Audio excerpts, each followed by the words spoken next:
Welcome all of you. Dear students, in MSc Part 2 Organic Chemistry, I am going to teach you a paper CCTP 7. CCTP means Core Course Theory paper. The paper number CS 350, Organic Reaction Mechanism and Biogenesis. In this paper, the section 1, Organic Reaction Mechanism, that I am going to teach you. Now, today we start the chapter number 1, that is methods for determining the reaction mechanism. So there are kinetic and non-kinetic methods to determine a reaction mechanism. Okay, so the first point for determining a reaction mechanism is the thermodynamic requirement of a reaction, and second one is the kinetic requirement of a reaction. So a reaction will happen. For a reaction to happen, energy is required.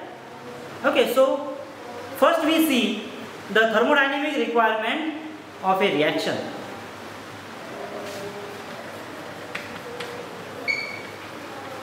So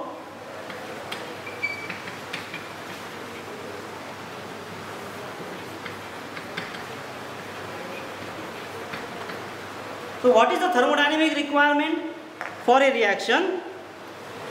For the reaction to occur spontaneously, free energy of the product must be less than the free energy of the reactant. Getting this? Okay, that is the change in free energy delta G must be negative. Okay, so we see with graph, we see, suppose this is a reaction profile diagram. Here y coordinate is of free energy and x coordinate is of reaction progress. So we say this as a reaction coordinate. Okay. And suppose the free energy of reactant is something here. So what should be the free energy of product? It should be less than the free energy of reactant for the reaction to happen spontaneously. So we know that when reaction happens, it undergoes through a transition state and then leads to a product. So here, suppose here we have a free energy of product. So the energy difference between the free energy of product and free energy of reactant is delta G, and this delta G should be always negative for a reaction to happen spontaneously. So why this is so?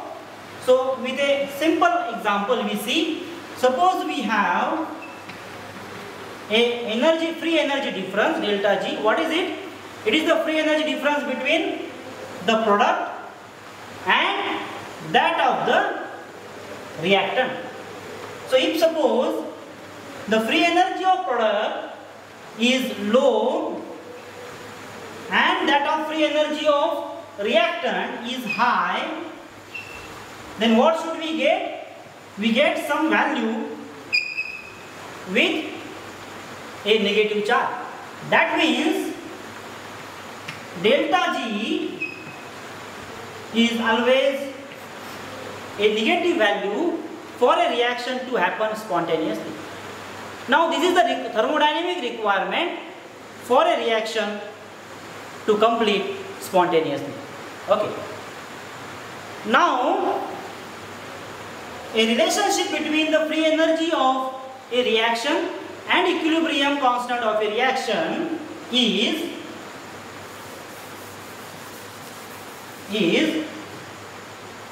delta G is equal to 2.303 RT minus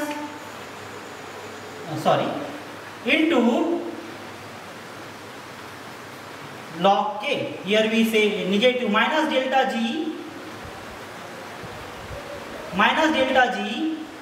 is equal to 2.303 RT into log of K. This K is a equilibrium constant. Getting this?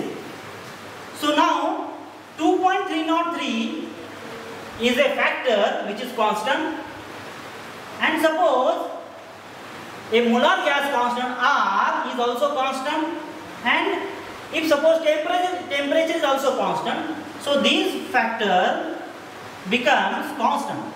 So minus delta G becomes equal to what? It becomes equal to constant into log of K. That means minus delta G becomes directly proportional to log of K. That means as free energy becomes more and more negative, the equilibrium constant also increases. So as free energy increases, equilibrium constant also increases. That means larger the negative value of delta K, delta G, larger will be the value of K. Larger the negative value of free energy delta G, larger the value of the K. Okay. So if this value is, this delta G goes on increasing, negative value goes on increasing, the log K also increases. How? So suppose we convert this one, what we get? We get K is equal to anti-log of minus delta G. Okay. So more and more this negative value increases, this K equilibrium constant also increases. Are you getting this? Okay. Now when this delta G value becomes more and more negative, so for that we consider a Gibbs-Helmholtz free energy relationship. Gibbs-Helmholtz free energy relationship is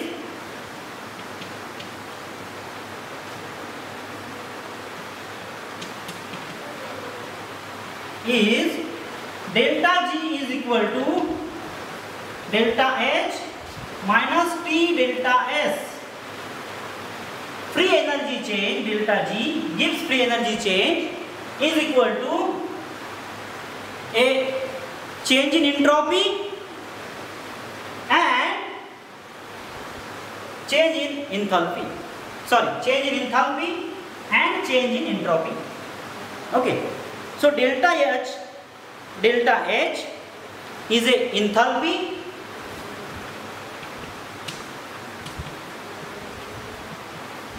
and delta S is change in entropy.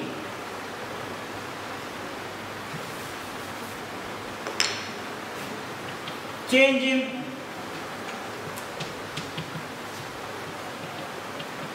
enthalpy and delta S is change in entropy. Now when we get this delta G value negative, when it becomes negative, this value becomes negative when the change in enthalpy is low and change in entropy is high. Okay. So here, suppose we have delta G is equal to the delta H when it is low and the delta S when it is high. T is the temperature in Kelvin. Okay, so what should we get? We get delta G is equal to low value minus high value. Low value minus high value. And what should be the answer? The answer should be a negative. Okay, that means we get negative delta G value. We get negative delta G value. So this is the condition for a reaction to happen spontaneously. So it is a thermodynamic condition or thermodynamic requirement for a reaction to happen spontaneously. Getting this? Okay. What is the condition? The condition is free energy change delta G should be negative. That means the free energy change of react product should be less than the free energy change of the reactant. Okay. Now next point we see the kinetic requirement for a reaction. The kinetic requirement for a reaction, for that we have to consider the free energy of activation of a reaction. Free energy of activation of a reaction is the energy difference between the free energy of transition state and free energy of the reactant. Okay. So next one is the kinetic requirement for a reaction. Okay. So what is it? We see here. Suppose again we consider a reaction profile diagram for a single step reaction. So here the y coordinate is of free energy. Okay. And x coordinate is a reaction progress, or we can say reaction coordinate. Okay. And according to thermodynamic requirement, free energy of the product should be less than the free energy of reactant. And the energy profile diagram that we obtain is like this. Okay. So we have already considered a free energy change between reactant and product for a thermodynamic requirement, that is my negative delta G value. Now in kinetic requirement we consider the free energy change of transition state and free energy of a reactant. So we consider the energy between the transition state, energy difference between transition state and the reactant, and this energy we call as a, suppose, delta G hash. Okay, for a consideration, for better understanding, we consider this as a delta G hash. Now, so delta G hash is a free energy of activation.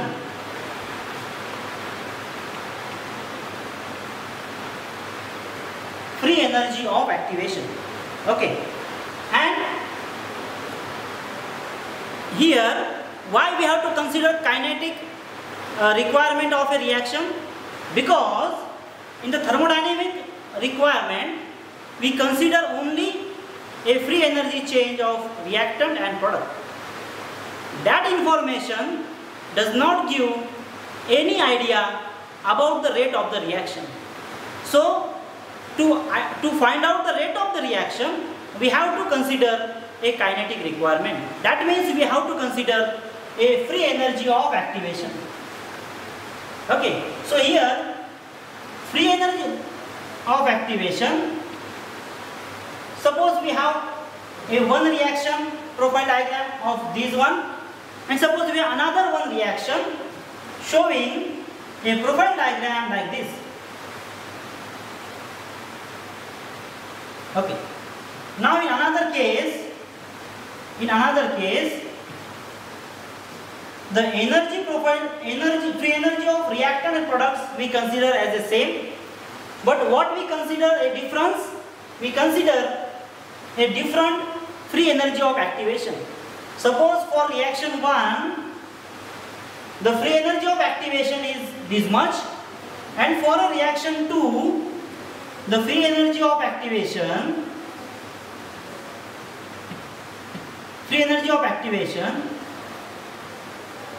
is this one.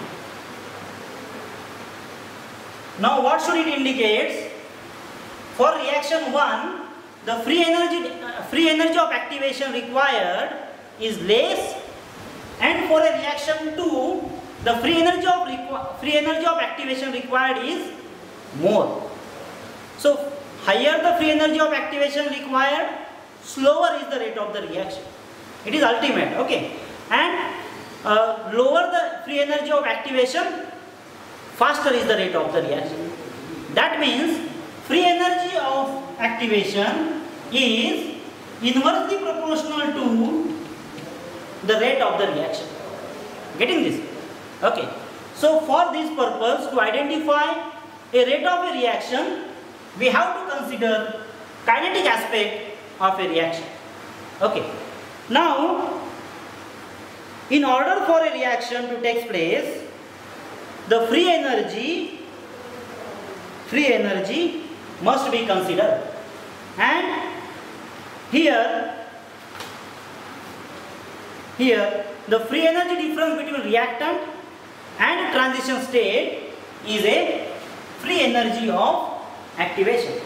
Okay, so we consider Gibbs-Helmholtz free energy relationship, that is delta G hash is equal to delta H hash minus T delta S hash. Okay, so now here again the consideration is same. What should be the consideration? Free energy of activation should be low for the reaction to happen spontaneously. Okay, if free energy of activation is high, rate of reaction is slow, and if free energy of activation is low, rate of reaction is high. Okay, so for this purpose, for delta G should be low, what should be the condition? Delta H should be low and delta S entropy should be high. Okay, in a previous point we consider this topic. Okay, now so we come to the next topic or next important requirement for a reaction, that is entropy of a reaction. Okay, so here we consider the next point, entropy of a reaction. What is the entropy? Entropy is the degree of disorder. As degree of disorder increases, entropy also increases, and as degree of disorder decreases, entropy of reaction also decreases. Getting this? So as disorderness increases,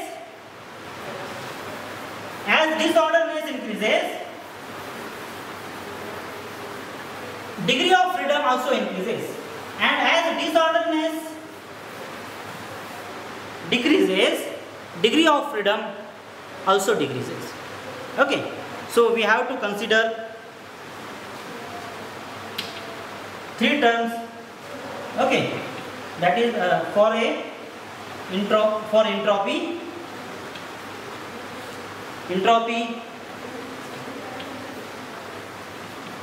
entropy of activation, that is delta S prime, delta S hash. So what is entropy? It is a degree of disorder. It is a measure of degree of disorder. So as degree of disorder increases,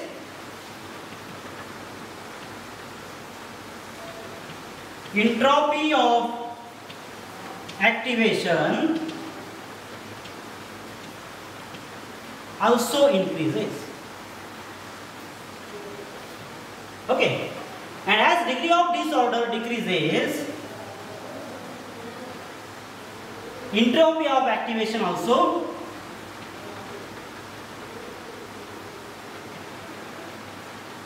decreases. Are you getting this? Okay, so as degree of disorder decreases means what?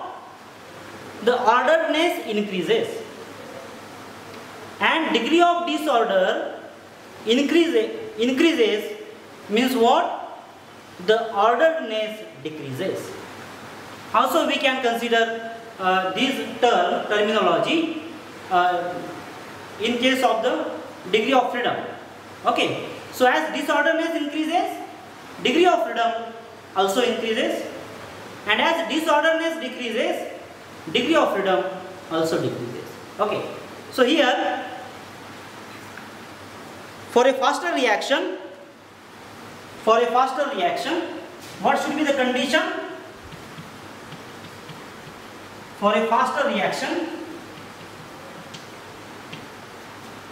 delta S should be positive. Okay, or we can say should be high.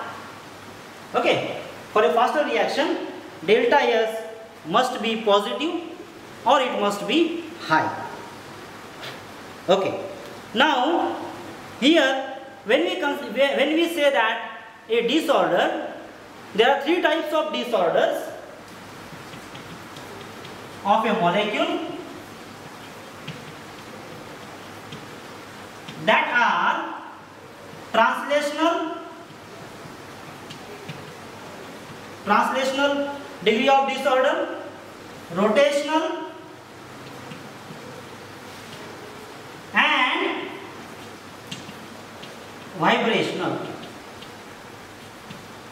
Translational, rotational, and vibrational degree of disorder. So if these three types of degree of freedom are lost, okay, in going from reactant to transition state,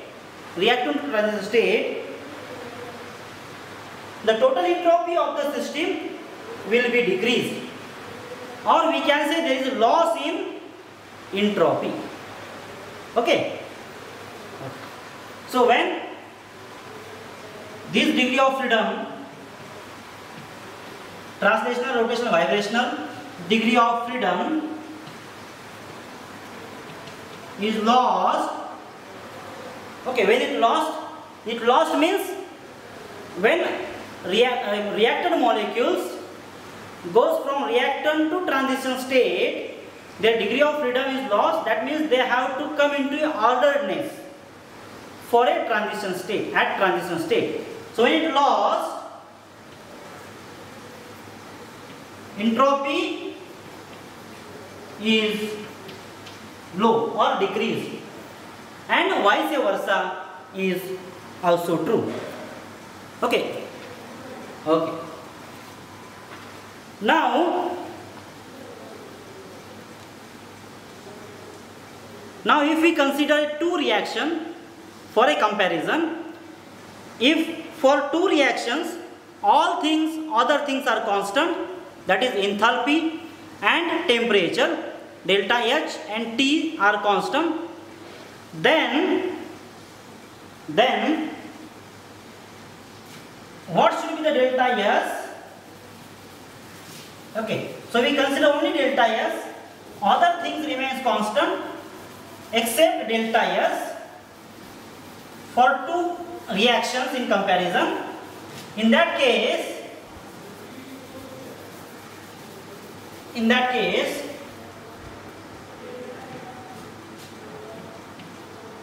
there are two conditions. Okay, if two reactions have positive delta S,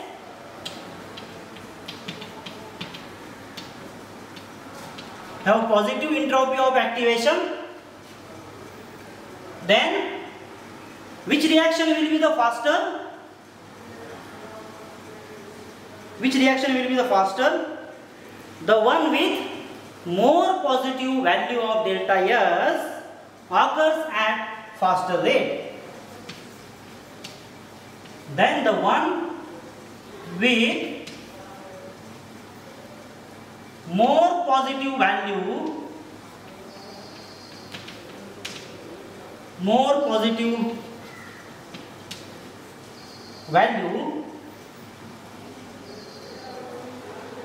of entropy of activation will occur at faster rate. Okay, you should always remember delta G is equal to delta H minus T delta S. This gives Helmholtz free energy relationship. What should be the condition for minus delta G or negative value of delta G? The consideration is delta H is always low and this value is always high. Okay, so if both the reactions have the positive delta S, the one having more positive value or high value of positive value, that reaction occurs faster as compared to a reaction having lower entropy of activation or lower positive value. Now, if two reactions have negative entropy of activation, what should be the case? Here, in this case, the one having low negative value occurs faster than the reaction having more negative value. Less negative value means a higher value and more negative value means a lower value. So if two reactions have negative delta S, the one with less negative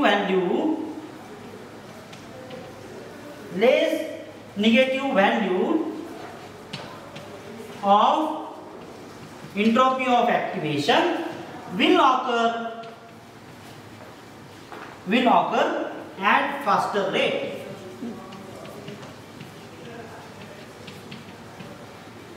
Okay, are you getting this? So in this today's session we discuss three things. One is thermodynamic requirement of a reaction, second is kinetic requirement of a reaction, and third one entropy of the activation.